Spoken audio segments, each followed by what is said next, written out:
It is 8:14, and we love doing this occasionally on Fridays. We are live in your neighborhood, Nevada City, this morning. That's where we sent Darren Peck. He's joining us live at Nevada Theater. Hey, Darren. I want to show you that theater, in fact, because I've shown you the main street here, and Nevada City is just waking up this morning as the cars are starting to filter in. But I want you to look that way. Look at the front of this theater, called the Nevada Theater, the brick facade. It's got one of those classic California historical markers on it. But better than reading it, I've got the expert here. This is Melinda Booth. Hi, Melinda. Morning. You are the executive director for something called the Wild and Scenic Film Festival, which is happening this weekend. We're going to get into that in a second. But this is one of your venues for so many of the films that are going to play here. And I just want to take a moment and talk about the significance and the history of this theater here. You were telling me when it opened and some of the real notable people who've performed here. Sure, so this theater was built in 1965. It started early in the 1865. 1865, early in the year, and actually it closed down for about a month after Lincoln's assassination, and it reopened in the fall, and the likes of Mark Twain, Jack London, Iyn Nevada have performed on the stage. Mark Twain performed here. He didn't just come watch something here. He stood on the stage we're going to go see and actually performed here. That's right.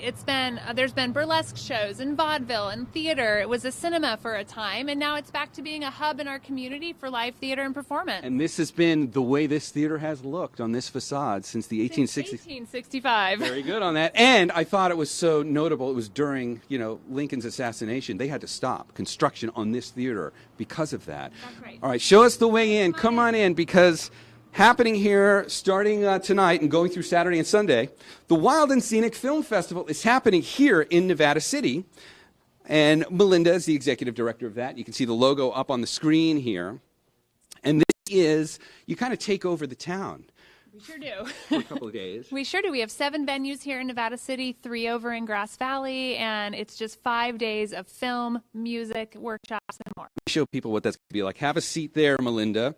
And I'm going to yell up to David. Hey, David, go ahead and roll the trailer. And this is going to give you an opportunity to see just a little bit of a taste of what the films are like here for the Wild and Scenic Film Festival. And here's our opening shot. And give me a little bit of an idea, Melinda, as we're watching this. What are people coming up here to see this weekend? We've got environmental and adventure films, hopefully films that will change your world and inspire some action. There's indigenous perspectives films about wildlife, land preservation, all kinds of different topics, more than 135 films. And it's really grown. How many people come up to Nevada City for this? We have about 7,500 people in the town. It's pretty incredible. We more than double the population. And the whole town kind of takes on this festival feel. You'll see musicians, you'll see artists out in the street. I come up every year for this. It's kind of fun. And the organization behind this is a big part of this community as well. They care deeply about the Yuba River.